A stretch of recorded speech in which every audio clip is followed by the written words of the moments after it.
예, 오늘은 에베소서 2장 10절과 2장 20절에서 22절 말씀을 중심으로 하나님의 은혜를 함께 나누도록 하겠습니다.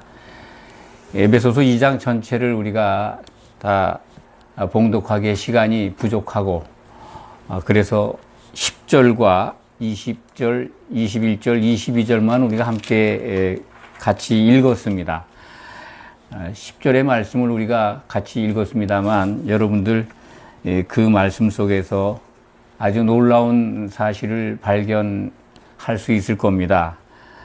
10절의 말씀을 제가 다시 한번 읽어드리면, 앞절만, 우리는 그가 만드신 바라 그리스도 예수 안에서 선한 일을 위하여 지으심을 받은 자니 라고 기록이 되어 있습니다. 만드신 바라, 흙으로 아담을 지은 것, 그것을 말씀하는 것이 아닙니다. 이것은 우리가 새로운 피조물이 되었다는 뜻입니다. 새로운 피조체라는 겁니다. 영이 죽어 있었던 우리가 하나님께서 특별한 은혜로 그리스도를 바라보는 자들에게 영이 살아나는 새로운 피조물로 만드셨다는 겁니다. 새로운 피조물이니까 창조죠. 여기는 만드신, 지으심을 받은 자라고 표현되어 있지만은 창조한 자다. 새롭게 우리는 창조됐다는 겁니다. 이 놀라운 사실을 오늘 말씀은 선언하고 있는 겁니다. 너희는 이제 영이 살아난 새로운 거듭난 자, 새로운 피조물이다. 고린도후서 5장 17절에 우리를 교회로 나와 있는 성도들을 새로운 피조물이라고 선언하고 있습니다. 하나님의 말씀을 우리는 사람의 생각으로 대충 이렇게 훑고 넘어가는 경우가 많이 있습니다. 사람에게 가장 어려운 것이, 모든 사람을 지칭하는 말씀은 아닙니다. 성경을 보는 성도들, 성경을 살펴보고 하나님의 뜻을 알고자 하는 성도로 세워져 가는 우리들에게 가장 어려운 게 무엇일까? 이런 것들을 많이 생각해 보셨을 겁니다. 자기 자신에게 가장 힘든 게 뭔가? 성경을 보는 성도 입장에서 내게 가장 어려운 게 뭘까? 이런 고민과 생각을 해 보셨을 겁니다. 그것을 아마 진지하게 생각해 보고 들어가 봤다면, 그것은 내 생각을 버리는 것이다 라고 하는 것을 알게 될 겁니다. 가장 어려운 거, 성도에게 가장 힘든 일이 뭘까? 자기 부정입니다. 자기 생각을 퍼서 다 내보내야 되는데 그게 잘 안 됩니다. 성경이 말씀하는 죄가, 물론 구약성경에 613가지의 율법, 그걸 지키라고 했는데 그거 한 가지만이라도 어기면 죄다. 물론 성경 속에 나와 있는 율법을 기준으로 했을 땐 그렇습니다만, 성경 전체에 흐르는 말씀은 하나님의 생각과 다르면 다 죄입니다. 하나님의 생각, 관역에서 벗어나면 다 죄입니다. 그 죄라는 뜻, 헬라 말로 죄라는 단어의 뜻이 그렇다고 합니다. 하나님의 관역에서 비껴나간 거, 명중되지 않은 건 다 죄다라고 언어적으로도 우리가 알 수 있다고 합니다. 우리가 그러니까 죄에서 벗어날 수 없다는 것을 성경을 통해서 우리는 알 수가 있습니다. 그 죄의 덩어리가 뭐냐면 우리 생각 덩어리입니다. 하나님의 말씀과 빗나가 있는 다른 모든 것들, 그것을 버리고 부정하는 것이 자기 부정인데 그것이 잘 안 됩니다. 얼마나 자기 논리가, 인간의 논리와 인간의 생각이 사람에게 쌓여 있는, 형성되어 있는 그 주관, 의식이 얼마나 단단한지 하나님의 논리를 쉽게 받아들이지 않습니다. 이 성경을 그래서 사람의 논리로 접근하거나 사람의 생각을 버리지 않고 보면은 이 하나님의 말씀이, 하나님의 논리가 쉽게 들어오지 않습니다. 처음에 읽을 때는 정말 그럴까? 의심하게 되고, 그럴 수가 있을까? 또 뭐 의구심을 버리지 않습니다. 그래서 성경을 보면서 그래, 맞아. 자기 생각이 아니고 하나님의 논리가 내 안에 그냥 거부감 없이 마땅히 당연하게 심어 들어온다면 그 대단한 은혜입니다. 전혀 의심이 없이 하나님의 논리를 내가 받아들일 수 있다면 대단한 은혜의 출발입니다. 그렇지 않기 때문에 이 시대의 교회에 나와 있는 많은 성도들의 의식이 바뀌지 않는 겁니다. 아무리 훌륭한 설교자가 하나님의 말씀을 대변하고 그것을 매주 듣고 또는 수요 예배 때도 듣고 새벽 기도 시간에도 듣고 해도 변하지 않는 것, 자기가 갖고 있는 사람의 논리, 그것이 없어지지 않는다면 그것은 참으로 안타까운 일입니다. 하나님의 논리를 받아들일 준비가 안 돼 있는 거죠. 성경은 그래서요, 사람의 논리로 하나님의 논리를 바라본다면 아무 은혜가 없다는 걸 알게 합니다. 하나님의 논리, 하나님의 말씀이고 하나님의 생각이니까 마땅하다, 당연하다 라는 생각이 들어오면 전혀 의심하지 않게 합니다. 물론 성경적 지식이 부족해서 궁금해하는 건 있을 수 있습니다. 또 좀 의구심을 갖는 부분도 일부 있을 수 있습니다만, 자기 논리를 다 버리면 너무나도 쉽게 성경의 말씀을 자기 마음 가운데 심을 수가 있습니다. 그것이 자꾸 많이 쌓이면 내 의식 속에 있는 내 논리는 없어지게 돼 있는 겁니다. 한 번에 없어지는 것이 아닙니다.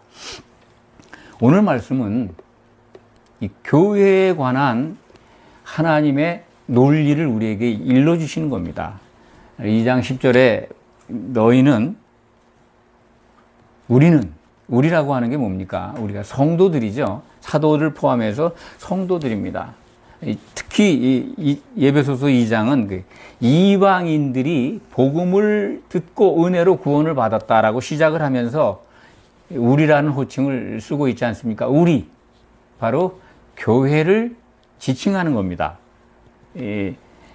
하나님의 은혜로 영의 구원을 받은 자들이 교회를, 에베소 교회의 교회, 성도들을 이루고 있습니다.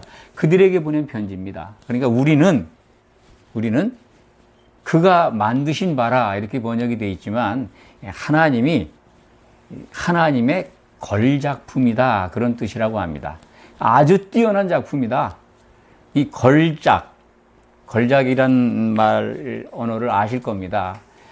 제가 생각할 때는 뛰어난 작품이다, 이런 사전적 해석이 있습니다만, 제가 여러분들에게 말씀드릴 수 있는 이 걸작은 명작이니 수작이니 대작이니 이런 걸 뛰어넘어서 더 이상 사람의 말로 표현할 수 없는 아주 위대하고 대단한 걸작이다. 다른 대체 작품이 없다는 겁니다.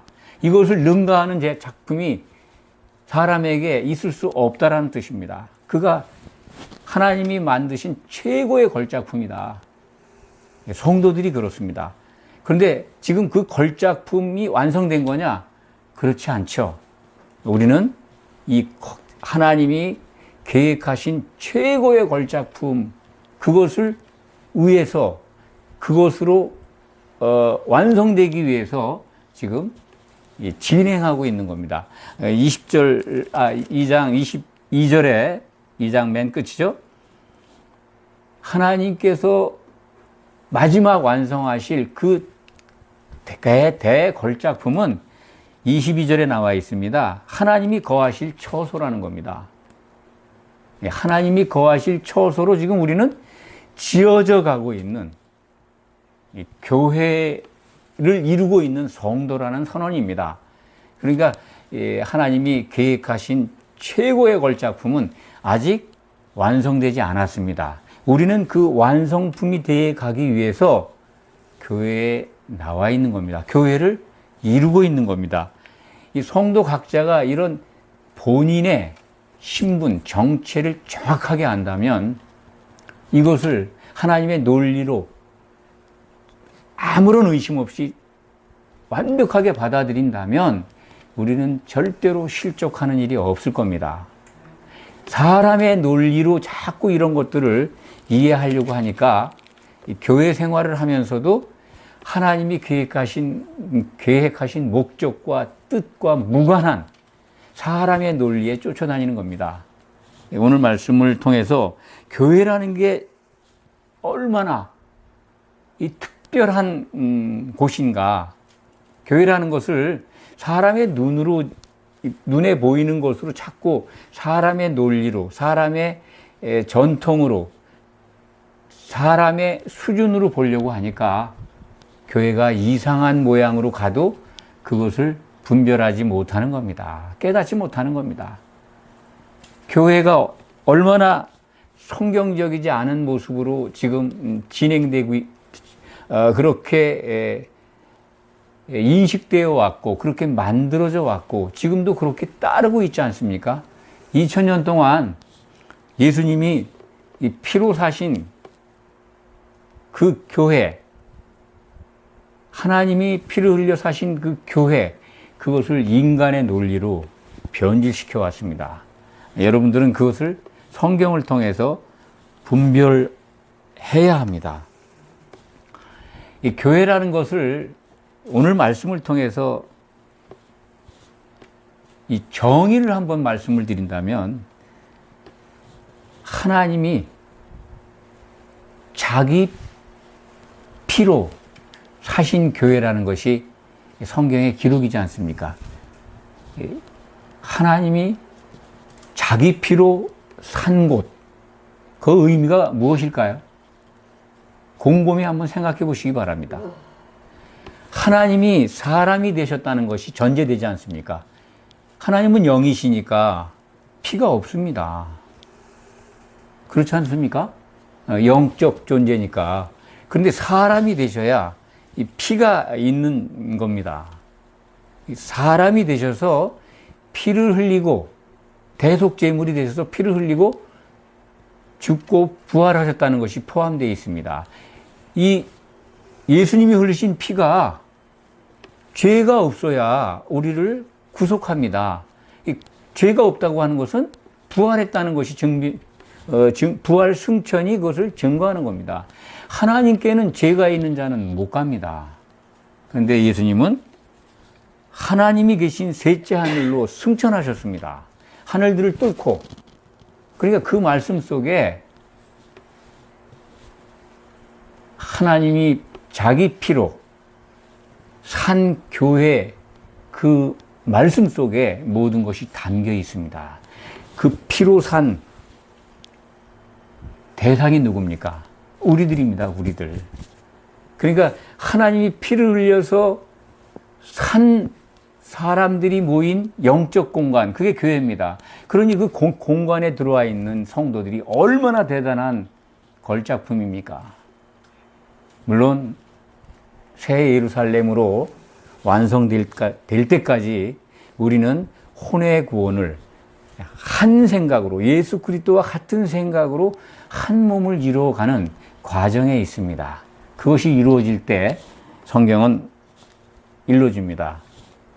예수님이 다시 오신다고 말씀하고 있습니다. 오늘 말씀을 보면 10절에 이제 예수 안에서 우리가 선한 일을 위하여 지으심을 받았다라는 말씀이 나옵니다. 예수 안에서 선한 일을 위해서 창조되었다. 하나님의 선에 대해서 우리 성도들이 해야 될 선을 우리는 배웠습니다. 다 기억하실 겁니다. 하나님의 선은 창세기에서부터 나타나 있습니다. 하나님의 선. 하나님이 기뻐하신 겁니다. 그것은 아담의 짝으로 아내가 준비되는 겁니다. 기억하실 거라고 믿습니다. 그것은 신약 시대에 그리스도의 짝인 교회로 우리가 준비되는 겁니다. 교회로 세워지는 겁니다. 오늘 말씀은 하나님의 걸작품들인 우리 영이 살아난 우리 성도들이 혼의 구원을 위해서 한 몸으로 이루어져 가는 것, 그것이 선한 일인데 그 결과가 그렇게 이루어진 완성된 교회가 무엇인가를 우리에게 알려주고 있지 않습니까? 뭐라고 말씀합니까? 에베소서 2장 22절에 조금 전에도 소개를 드렸습니다만 하나님이 거하실 처소라는 겁니다. 이것을 알고 신앙생활하는 게 너무 중요합니다. 우리 각자가 구원하고 은혜 하는데 하나님의 은혜로 우리를 부르셨고 우리가 영의 구원을 받았고 혼의 구원을 이루어서 하나가 되는 것, 그 목적이 뭐냐면 우리들 가운데 하나님이 사시겠다는 겁니다. 하나님의 처소가 되기 위해서 지금 지어져 가고 있다는 겁니다. 교회가 바로 이런 곳입니다. 이걸 세상에 있는 건물 짓는 걸로 건물과 자꾸 연상시키면 안 됩니다. 왜 이걸 먼저 말씀을 드리냐면 교회는 이렇게 성도들의 거듭난 사람들이 모여서 예수님의 그 짝인 교회, 예수님의 어린 양의 신부죠. 그 신부로 단장돼 가는 과정에 있다는 겁니다. 그 신부는 뭐냐면 궁극적으로는 새 예루살렘 성인데 그 안에 하나님이 거하시겠다는 겁니다. 하나님의 처소가 되기 위해서 지금 지어져 가고 있는데 어디서? 성령 안에서, 예수 안에서 지어져 가야 된다고 하는 것을 에베소서 2장 전체의 말씀이 우리에게 일러주는 말씀입니다.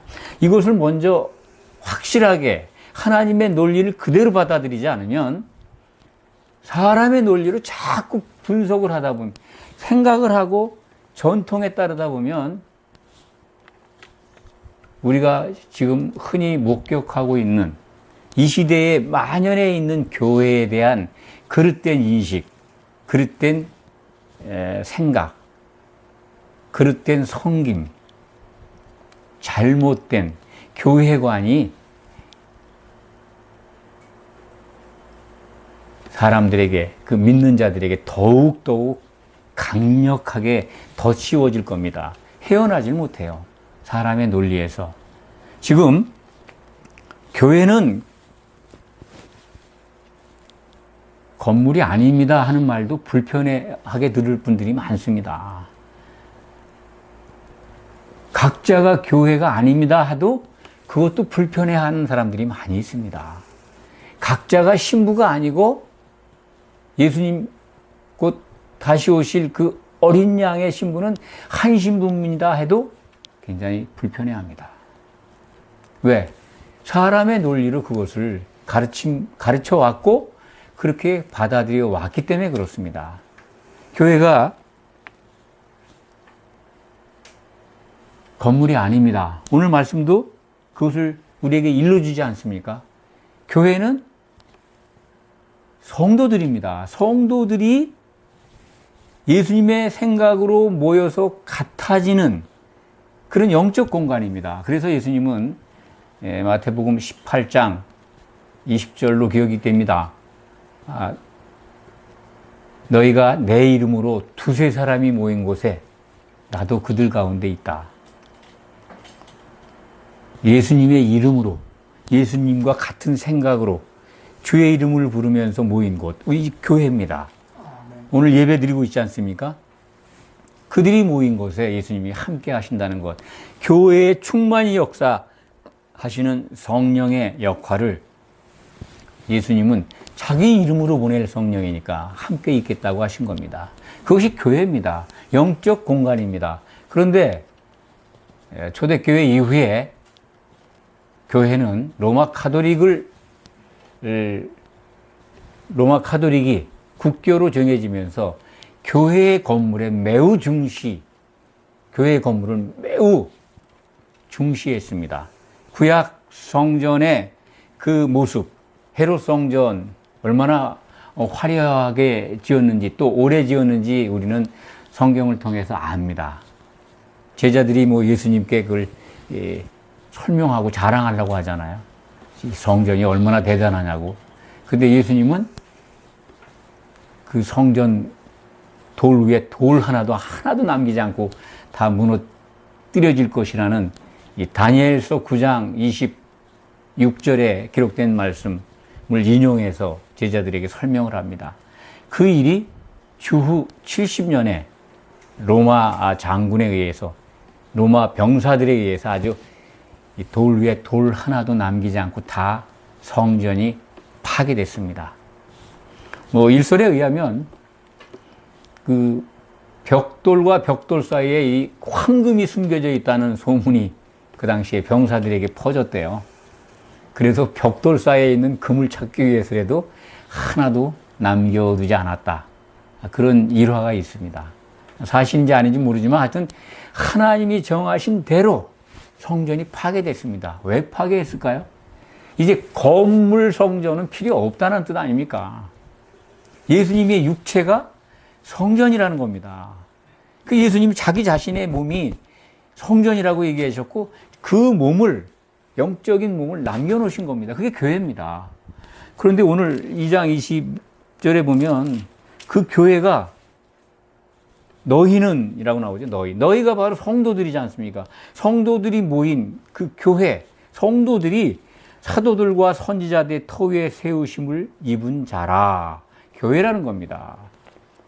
교회는 사도들의 기초석 위에 세워진 겁니다. 예수님이 반석인데 그 반석의 쪼가리들이죠. 사도들이, 12사도들이. 그래서 한 반석을 이루고 그 위에 이제 성경적으로 말씀을 드리면 그 반석은 우리에게 주어진 이 신약 성경을 의미하는 겁니다. 그 사도들이 뭐 지금 돌멩이가 돼가지고 어디 뭐 땅 위에 얹혀져 있나요? 그건 아니지 않습니까? 이 교회의 기초석은 신약 성경입니다. 이것 위에 이것을 하나님의 논리로 우리에게 주신 이 말씀을 사람의 논리를 벗어버리고 보면 교회가, 그렇게 보는 사람들이 교회로 세워진다는 겁니다. 그 교회로 세워진다면 그 완성된 교회는 하나님이 거하실 처소라는 겁니다. 얼마나 대단합니까? 이것을 안다면 교회를 누가 더 크게 짓나? 누가 더 화려하게 짓나? 교회를 성전이라고, 구약시대의 이름을 빌려서 성전이라고, 건물을 성전이라고 가르치지는 않을 겁니다. 지금 개신교 교회예요. 큰 교회에만 국한된 건 아닙니다만 대개 이 예배 드리는 건물이 여러 개 있는 교회는 뭐 어디 성전, 어디 성전, 나머지는 뭐 교육관, 무슨 뭐 하여튼 여러 가지 그 건물에 이름을 붙여서 사용하는데 가장 크고 그 중심 예배가 드려지는 곳을 무슨 성전이라고 합니다. 건물을 성전으로 섬기지는 않을지언정 사람들의 인식 속에 건물이 성전인 것을 은연중 알게 합니다. 그래서 그거에 다 오염이 돼가고 있습니다. 교회가 어디 있느냐? 그걸 넘어서 성전의 규모와 웅장함과 화려함과 좌석수가 그 교회의 어떤 네임밸류를, 지위를, 명예를, 뭐 등급을 매기고 그것을 은연중 자랑하는 그런 수준에까지 이른 것 같습니다. 그렇지 않습니다. 예수님이 두세 사람이 내 이름으로 모이신 곳이 교회라고 하셨습니다. 두세 사람이 모여서 예수님의 생각으로 같아지기도 굉장히 어렵다는 겁니다. 실족할 일이 너무나 많기 때문에 그것을 이 성경과 다르게 이 건물, 벽돌 쌓아서 시멘트 콘크리트로 또는 요즘은 공법이 참 다양합니다만 아주 잘 짓는 건물들이 얼마나 많습니까? 또 오늘 말씀에 21절에 보면 그의 안에서 건물마다 서로 연결하여 주 안에서 성전이 되어가고, 이 건물이란 말이 나와가지고 그렇게 연상이 되기도 합니다. 이 건물이 뭘까요? 지체. 이 건물이 이 교회의 지체 맞습니다. 이 성도들이죠. 이 성도들이 세워져 가는 겁니다. 성전에, 영적 공간에 예수 그리스도의 몸인 그 교회의 지체, 재료들입니다. 재료들이 잘 서로 연결해서 하나가 돼 가면서 이 건물로 세워져 가는데, 거기에 뭐가 필요하겠습니까? 그게 굉장히 중요합니다. 무엇이, 성도와 성도를 무엇이 하나 되게 합니까? 그게 바로 성령입니다. 물론 성령이 주시는 이 성령의 특징 가운데 하나가, 성령의 열매가 바로 사랑이죠. 그래서 이 성도와 성도를 하나 되게 하는 성령 안에 있으면 아가페 사랑이 저절로 나타나는 겁니다.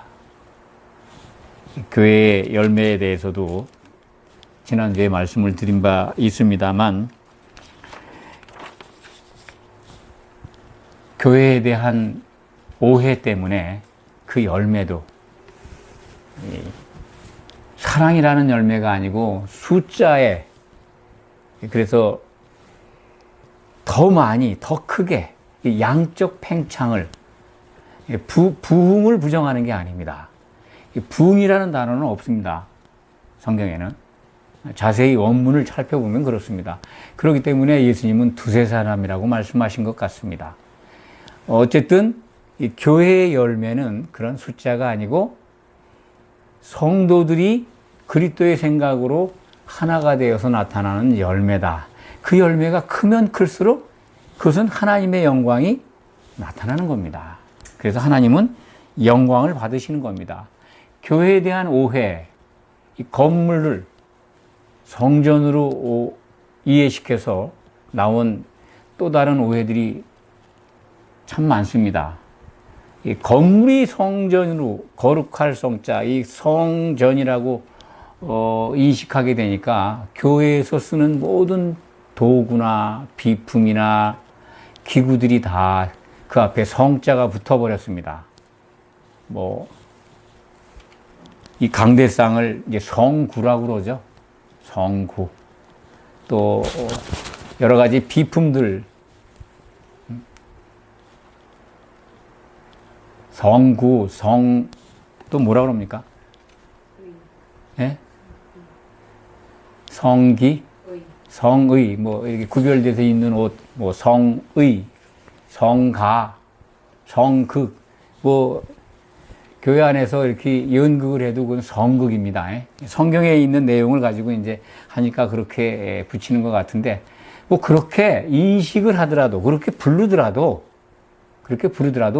교회가 건물이나 물건이나 비품이나 그런 게 아니라는 것만 아시면 됩니다. 가장 중요한 게 누굽니까, 교회에? 성도들입니다. 근데 성도들보다 더 수억 나가는 파이프 오르간이 더 중요하지 않습니까?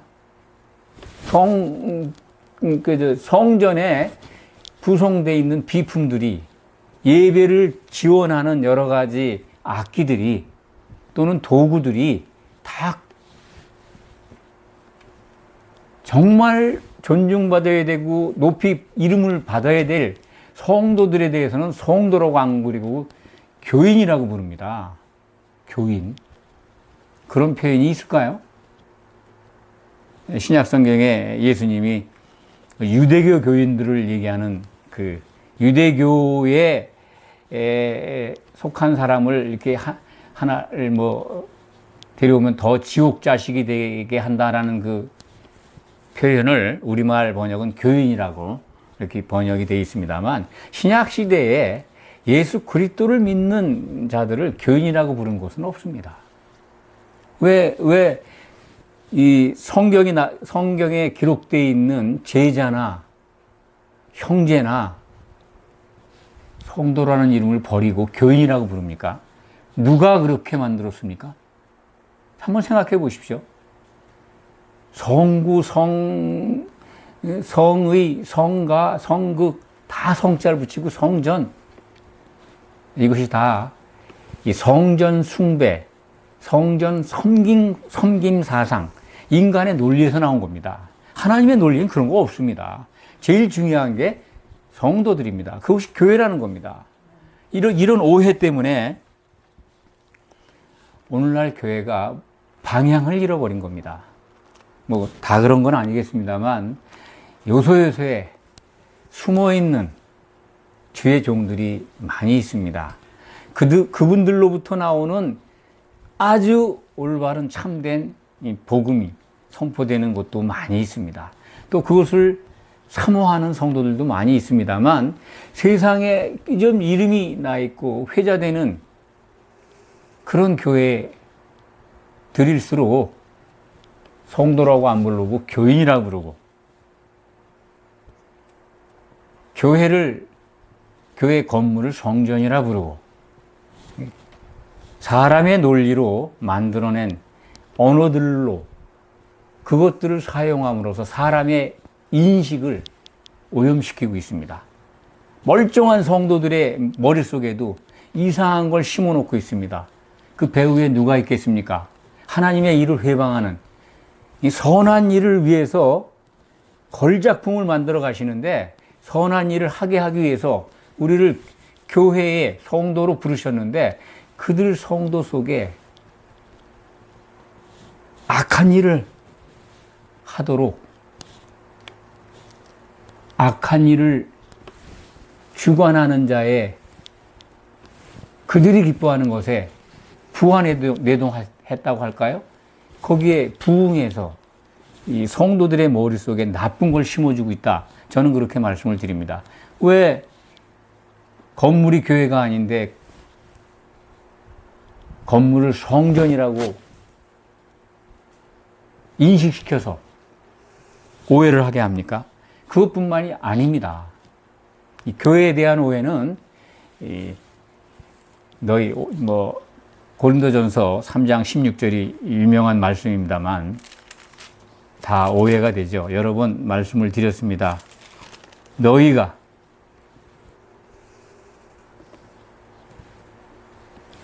3장 16절 너희가 하나님의 성전인 것과, 하나님의 성전 너희를 각자 개인으로 이해합니다.